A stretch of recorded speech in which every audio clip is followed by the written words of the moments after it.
Olá, tudo bem com vocês? Estamos de volta com o nosso podcast das MEC. Esse momento importante de mensagem forte e positiva sobre temas que têm tudo a ver com o terceiro setor, o mundo do trabalho, enfim, aquilo que move o nosso Brasil, a nossa Minas Gerais.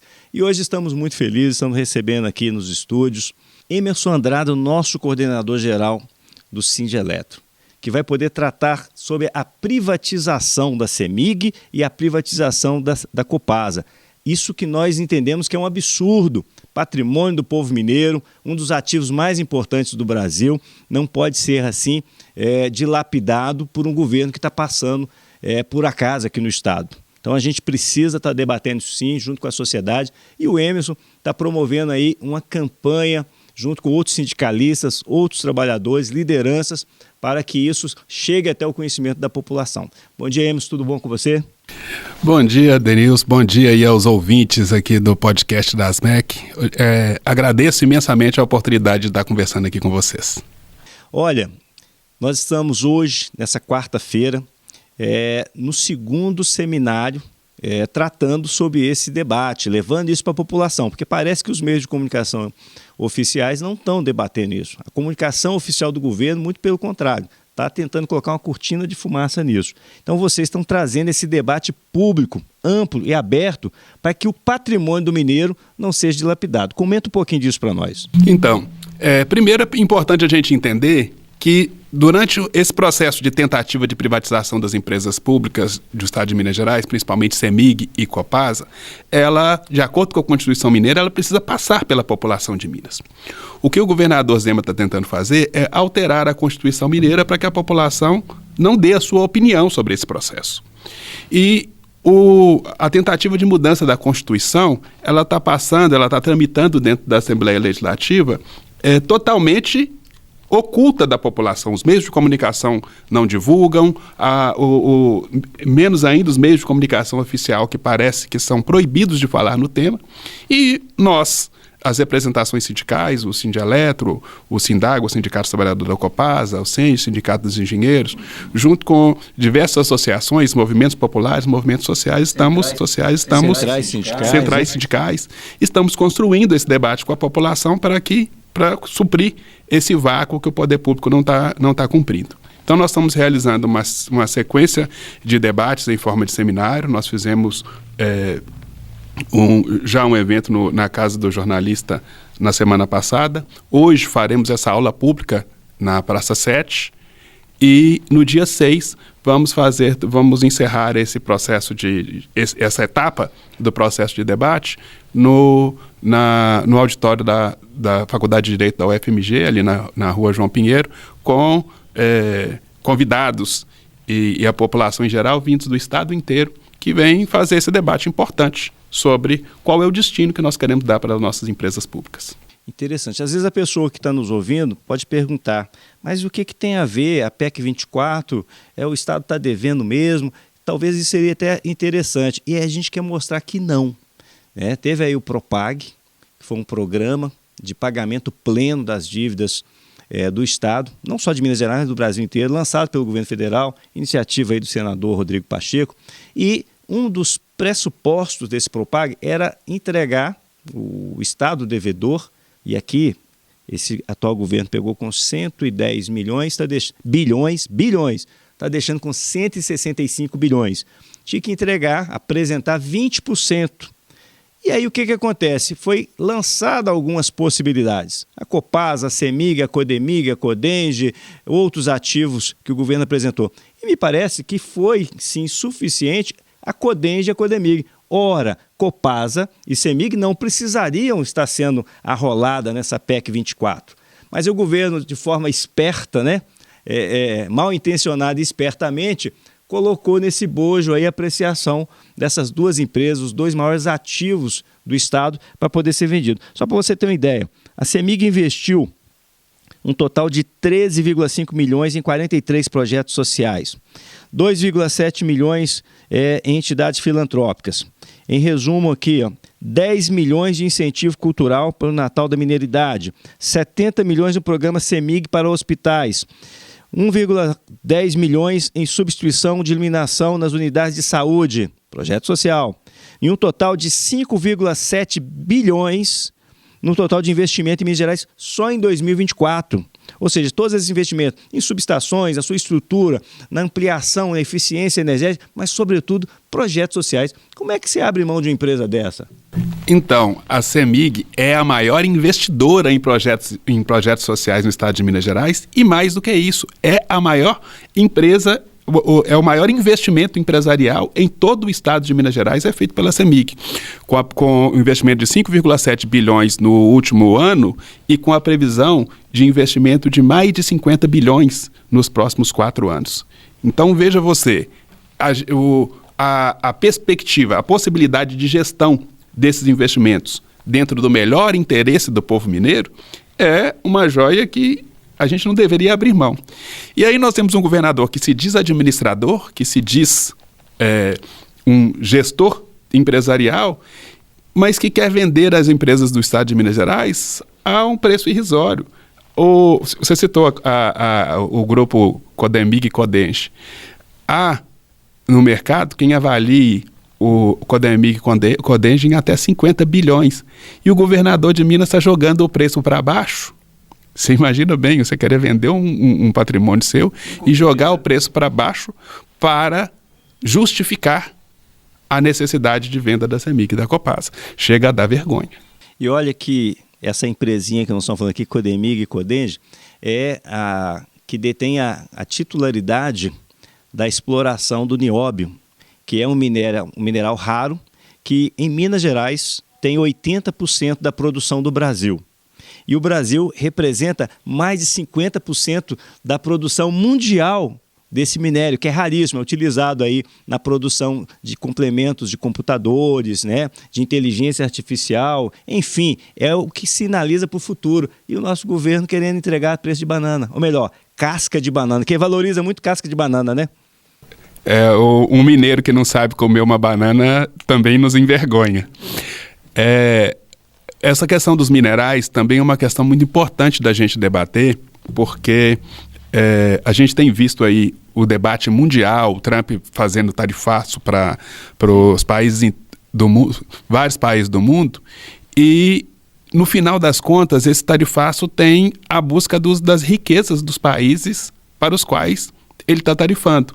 E uma dessas riquezas, hoje está praticamente em toda a imprensa, dizendo que o governo Trump poderia abrir mão do tarifaço ao Brasil se o Brasil topasse entregar para os Estados Unidos seus minerais raros, as terras raras. Minas Gerais são os estados, Minas Gerais, Pará e Amazonas, são os estados do Brasil com a maior concentração de terras raras, e nós temos, ao lado da China, as maiores concentrações de terras raras do mundo. Terras raras são utilizadas para fazer microchips, são utilizadas para fazer celulares, carros elétricos, a mais alta tecnologia de diagnóstico de medicina, e você imaginar que você vai abrir mão disso sem sequer debater, sem colocar um preço adequado, é o que o governo de Minas Gerais está fazendo, e mais uma vez é o governador Romeu Zema envergonhando os mineiros diante do mundo. Ô Emerson, primeiramente parabenizar você e as lideranças sindicais de Minas Gerais por essa iniciativa, porque eu me recordo, eu já era profissional de segurança pública, eu entrei para o Estado em 1990, e em 1999, o ex-presidente Itamar Franco assumiu, ganhou as eleições aqui em Minas Gerais, e a primeira medida que ele tomou foi até uma discussão de estratégia, né, de soberania. Ele submeteu na Constituição do Estado uma medida que impede que esses grandes ativos, essas empresas que valem muito para a nossa mineridade, o nosso povo de Minas, não pudessem ser entregues com facilidade. Tinha que ter um plebiscito. Então tem hoje na Constituição do Estado uma regra que dificulta que o governante de plantão possa lançar mão desses ativos. Comenta um pouquinho disso para nós. Tem uma anedota que corre no meio político que diz que quando o Itamar Franco fez a proposição da emenda constitucional para impedir a privatização das empresas, ela estabelece que para privatizar você precisa do quórum qualificado na Assembleia Legislativa, 3/5 dos deputados, e mais uma consulta à população. Corre uma anedota que disseram para o Itamar Franco na época: Itamar Franco, mas isso é necessário mesmo? Você acha que alguém vai ter coragem de tentar privatizar, em sã consciência, coragem de tentar privatizar essas empresas? Ele falou assim: olha, eu até acho que ninguém ia querer, não. Mas eu acho importante colocar isso na Constituição, porque vai que um imbecil assume o governo de Minas Gerais e resolve fazer isso. Então, assim, Itamar Franco deve estar se revirando no túmulo. Nós temos um imbecil. Eu costumo dizer que Minas Gerais produziu muitos bons gestores, muitos bons estadistas. Eu sempre cito o Itamar, que eu tive o privilégio de, enquanto sindicalista e servidor público, negociar com ele, né? E sempre foi negociações muito positivas, que ele e a equipe dele levava esse sentimento de: olha, eu estou passando por aqui, eu tenho que preocupar em deixar melhor do que o que eu encontrei. É o que o estadista tem, né?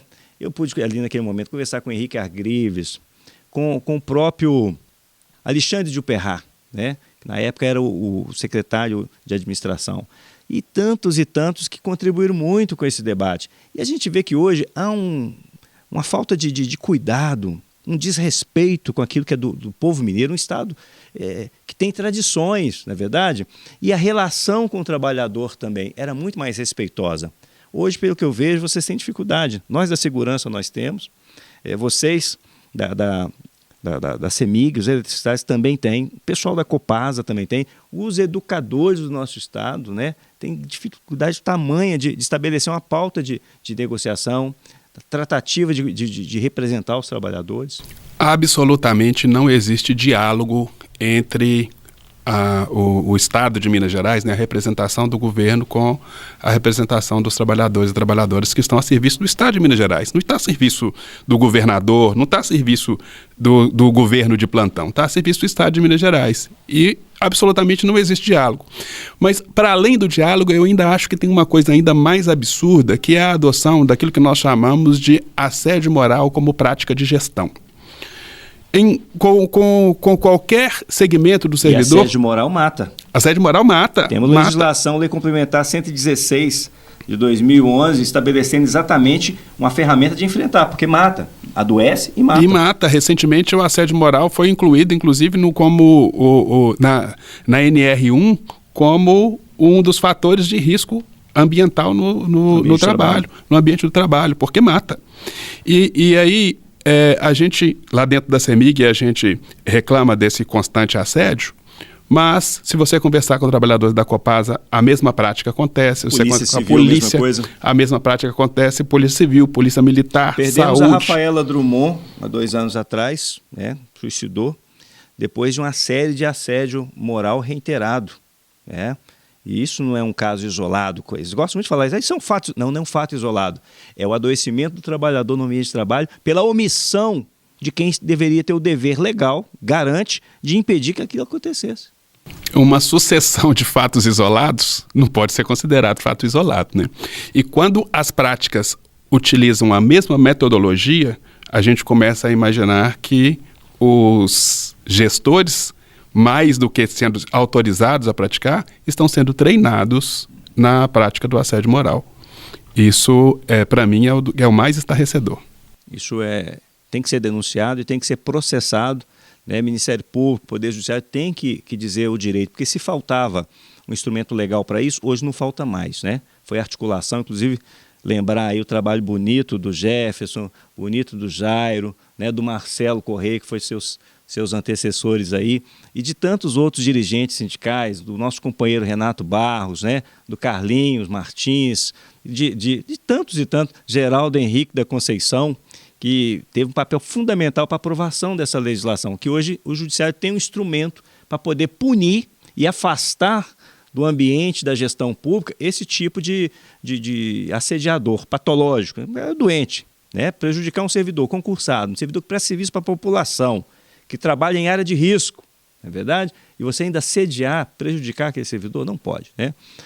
Eu quero que você esclareça aqui para nós também, importante essa oportunidade que nós estamos tendo aqui, quais são os riscos, os danos reais. Eu falei aqui da míngua de investimentos sociais, mas fala para a gente aqui, detalhe um pouquinho mais, numa eventual, espero que não aconteça, mas uma eventual privatização dessas 2 empresas importantes para Minas, onde que o cidadão perde, qual o risco?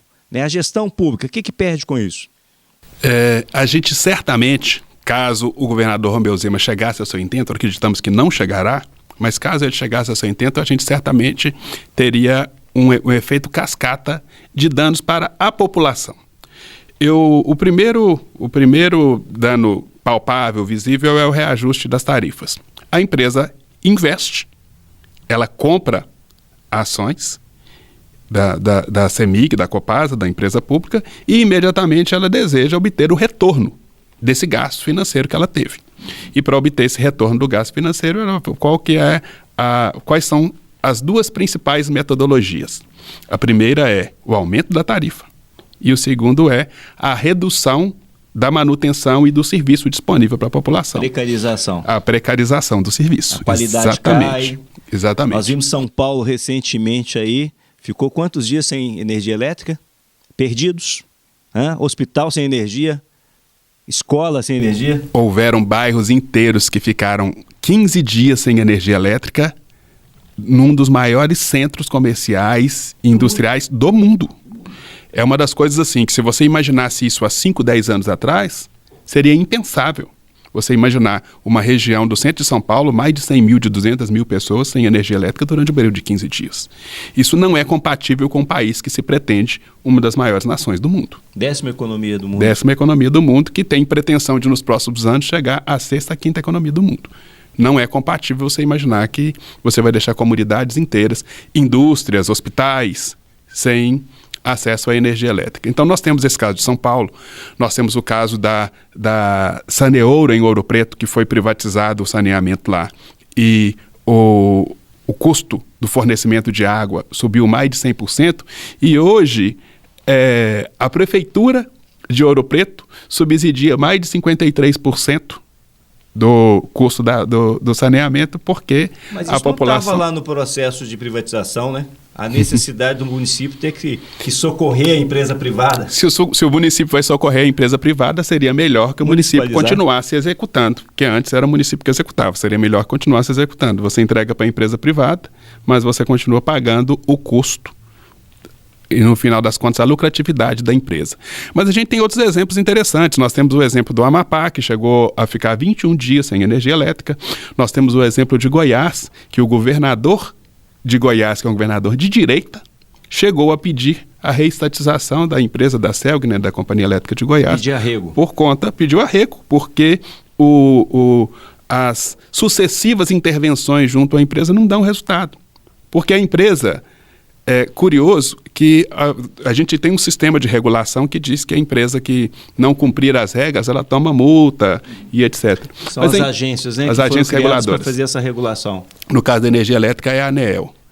No entanto, a empresa faz um cálculo matemático e ela chega à conclusão que é mais barato ela pagar a multa do que investir, porque o investimento ele é perene, aí ele tem um custo mais alto. Aí eu prefiro negligenciar quando tiver no período de tempestade, de vento, ter uma perda de fornecimento de energia para um conjunto da população por um tempo prolongado, e aí na hora que vier a multa, não, eu pago a multa, porque a multa sai mais barato. Então sim, vira apenas cálculo matemático, sem nenhum compromisso social. Olha, eu quero te perguntar aqui agora algo que está na crista da onda do debate político, social e, por que não dizer, também empresarial. As nossas emergências climáticas. A sua atividade, a atividade da empresa que você hoje representa, os trabalhadores, está intimamente ligada com essas emergências climáticas, né? As intempéries da natureza, a tempestade. Uma empresa privada, diante de um hecatombe da natureza, uma tempestade, um furacão, inclusive hoje foi anunciado o risco de tsunami todo o leste europeu, né, por causa de um terremoto de 8,7 lá na Rússia. Uma empresa privada diante de uma situação dessa, como é que faz? Porque a visão dela é o lucro. O planejamento dela é para ter lucro, não para ter essa estrutura de prestação de serviço para a sociedade. Como é que fica isso? Talvez, Denilson, esse seja o debate mais importante que a gente tenha que fazer como sociedade nesse momento, porque embora o debate sobre a economia, o debate sobre o amparo social do Estado seja um debate importante, se a gente destruir o planeta, tudo mais deixa de ter relevância. E nós estamos destruindo o planeta aceleradamente. O mundo passa hoje por um processo que a gente chama de transição energética, e a gente propõe um processo de transição energética justa, que significa que a transição energética, de fato, traga mais conforto para as nossas vidas. Menos sacrifício. Menos sacrifício e não seja apenas um processo de enriquecimento de alguns em detrimento do bem-estar da vida de outras pessoas. E as empresas de água e de energia têm o potencial de ser as protagonistas desse processo de transição energética. Uma amostra disso é que países de primeiro mundo e países de orientação liberal estão reestatizando as suas empresas de água e de energia, numa compreensão de que são insumos básicos para a sobrevivência e que não podem ficar nas mãos da iniciativa privada à mercê totalmente do lucro. O principal exemplo disso é a privatização recente da EDF, Électricité de France, que o governo liberal de plantão hoje na França, acaba de promover a reestatização dessa empresa. Trouxe de volta para o domínio do poder público. Trouxe de volta para o domínio do poder público, porque não pode ficar nas mãos do poder privado, justamente porque quando a gestão da energia não leva em consideração a preservação do ambiente, o que nós temos como resultado é isso que a gente tem aí. Tsunamis, furacões, tempestades, seca. Que não tem previsibilidade. Não é previsto isso, né? Você tem a imaginação dos técnicos, a ciência, mas da forma, a magnitude que vai chegar, nunca se tem. E principalmente o aquecimento global. A gente está passando agora por um inverno e o ano passado nós talvez tenhamos tido o inverno mais quente da história de Minas Gerais. E a tendência é que no futuro tenhamos invernos ainda mais quentes. Isso por quê? Porque a gente gere mal o consumo da nossa energia. A gente deveria consumir cada vez mais energia limpa. Sim. E cada vez menos energia... Limpa e renovável. Né? Limpa e renovável. Cada vez menos energia poluente. Mas o empresário, que é dono da empresa de energia elétrica, que pode produzir energia elétrica por meio de energia solar, por exemplo, energia da água, outros métodos de energia limpa e renovável, o empresário, ele calcula, olha, eu tenho uma quantidade de petróleo disponível, porque o grupo econômico que controla a empresa de energia elétrica é o mesmo grupo econômico que controla os postos de combustíveis, a venda do petróleo. Ele pensa qual que é economicamente mais viável para ele, qual que é financeiramente mais vantajoso. E muitas vezes ele escolhe o método poluente em detrimento daquele que seria mais benéfico para a população. De novo, um exemplo de São Paulo. Saneamento de São Paulo, privatização da Sabesp. Recentemente, a Sabesp teve um problema de entupimento de uma tubulação de esgoto e o custo para fazer um bypass, um desvio daquela tubulação entupida, era mais alto do que o custo financeiro para ela de jogar esse esgoto dentro do rio Tietê. A consequência disso, perdeu-se, numa única decisão da empresa, mais de 10 anos de trabalho de despoluição do Tietê, porque... Histórico, né? Decidiram que era economicamente mais barato, e aí de novo eu falo, a empresa vai ser multada, mas ela considerou que a multa era mais barata do que o processo. Eles fazem a avaliação de custo e benefício. Na verdade não é custo e benefício, é custo e lucro. Custo, né? E lucro. Custo e lucro. O benefício para o bolso do empresário que dirige a empresa. Uma outra coisa também, o Emerson Andrada, nós temos um exemplo claro disso aqui no Brasil. Olha o que aconteceu no Rio Grande do Sul. O poder público teve que assumir, tanto a União, o governo federal, o governo do Estado, a Prefeitura Municipal, teve que assumir todas as funções do segundo setor, do empresariado, porque o empresariado ficou praticamente impotente diante daquela hecatombe da natureza. Quantos dias o Estado ficou submerso? O agronegócio, né, que é a principal matriz econômica do Estado, uma das principais do país também, né, oscila aí com a indústria, os serviços essenciais, todos paralisados, vidas que se perderam, não é verdade? Patrimônio que se perdeu. Então, não pode deixar isso simplesmente na mão do privado. Isso é estratégico, está na água, luz, esgoto, serviços essenciais, tem que estar na mão do poder público. E na hora que acontece o problema, repassamos todas as nossas empresas públicas para o setor privado, mas na hora que acontece o problema, quem socorre é o poder público. Quem estava lá auxiliando o restabelecimento da energia elétrica no Rio Grande do Sul, CEMIG e Celesc de Santa Catarina, sim, 2 empresas públicas de energia. Quem estava lá auxiliando o restabelecimento da água, dentre outras empresas, a Copasa, uma empresa pública mandando bombas, né? Sim, para fazer bombeamento. O aeroporto de Porto Alegre é totalmente inviabilizado por conta da inundação. Quem teve que providenciar a desobstrução do aeroporto de Porto Alegre foi o governo federal, inclusive com a utilização do Exército Brasileiro. E os custos, não vem essa história, não, isso aí vai sair do caixa do governo federal. Não, sai do bolso do cidadão. O poder público está sendo instrumentalizado pela institucionalidade do governo, mas aquilo ali vem dos tributos, é mantido pelos tributos. E a empresa que deveria se responsabilizar por tudo aquilo, ela fica isenta. Ela recebeu a titularidade para poder explorar aquele segmento, mas na hora da tragédia, da hecatombe, ela fica isenta, porque o poder público tem que assumir. Então tem que ter todo o cuidado, vocês estão de parabéns em fazer esse debate, levar isso para a população e fazer essa trincheira para manter o que é público, ainda público e com eficiência, né, com resultados para a população. E fala para a gente aí qual que é a programação. Já teve o primeiro debate, o segundo, e o que tem daqui para frente? Esse ciclo de debates ele tem o propósito de levar para a população mineira o debate que o governo do estado quer esconder. Então nós fizemos o debate na Casa do Jornalista, nós estamos hoje na Praça 7 com a nossa aula pública, nós estaremos no dia 6 com o nosso seminário lá na Faculdade de Direito, né, no auditório da Faculdade de Direito. Horário?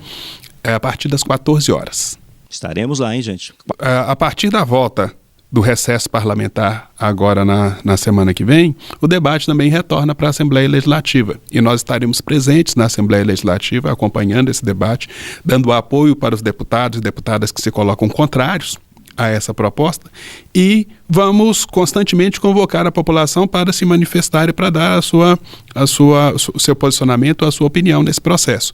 O que é importante a gente fazer? A gente demonstrar para os deputados e deputadas que o lucro, que a população mineira não aceita que o lucro se coloque acima da vida e dos interesses do povo. Quando os deputados mineiros perceberem isso, esse projeto, essa proposta de emenda constitucional certamente será sepultada na Assembleia. Mas para que isso aconteça, é necessário que a população mineira se manifeste, e para que essa população se manifeste, ela precisa ter o conhecimento que nós estamos gerando e divulgando através desses seminários. Isso me lembra muito o ICL, né? Instituto Conhecimento que Liberta, né? A gente tem a informação e a informação abre a nossa mente. E eu quero aqui entender que os nossos deputados não serão traidores da pátria, porque quem entrega o patrimônio do nosso Estado, um patrimônio que foi construído por gerações e gerações, tem uma postura de traição, né? Está traindo o povo mineiro. E nós sabemos qual que é o espaço relegado para aquele que traiu o povo mineiro, né? E Confidência Mineira nos revela aí qual foi o espaço que foi destinado para essas pessoas. Então que o nosso parlamentar, que o nosso parlamento mineiro não deixe essa história se repetir aqui em Minas Gerais, entregar o nosso patrimônio para o adversário, né, para o privado, de hipótese alguma. Te agradecer demais, viu, Emerson? A casa está aberta para você. A ASMEC é uma instituição que tem por finalidade dar voz e vez para as comunidades vulneráveis, né? A gente que tem esse papel de representar o terceiro setor, de estar de mãos dadas com o terceiro setor, com os sindicatos, com as associações, é um compromisso nosso também. E a nossa presidente, Andréia, sempre reforça esse compromisso aqui nas nossas ações. Então esse podcast tem essa finalidade. Faça suas considerações finais aí. Eu agradeço a oportunidade de estar aqui com vocês. Eu entendo que esse debate, o espaço para publicizar essa importante questão do povo mineiro nesse momento, contribui com a nossa luta para que a gente possa, que cada mineiro e cada mineira saiba isso que está sendo debatido. E os deputados e deputadas, ao compreenderem a posição mineira desse debate, Minas Gerais, onde é o berço do patriotismo nacional, porque o patriotismo nacional ele nasce com a Inconfidência Mineira, é o primeiro movimento em que a gente tem uma consciência e um sentimento de nação, que o patriotismo nascido da Inconfidência Mineira ilumine e inspire a nossa Assembleia Legislativa para sepultar de vez esse projeto do governador Romeu Zema. Assim seja. Mais uma vez, obrigado, Emerson, obrigado ao Sindielettro por estar prestando esse auxílio para nós nesse momento tão crucial da vida do nosso povo mineiro. Vamos ficando por aqui, mas não deixe de fazer o CCC. Curta, comente e compartilhe. Leve essa mensagem forte e positiva a cada mineiro, a cada cidadão que precisa saber desses fatos, né? A CEMIG é nossa, a Copasa é nossa e o nosso estado sempre para frente. Beijo no coração de vocês e até a próxima, se Deus quiser. Valeu, obrigado!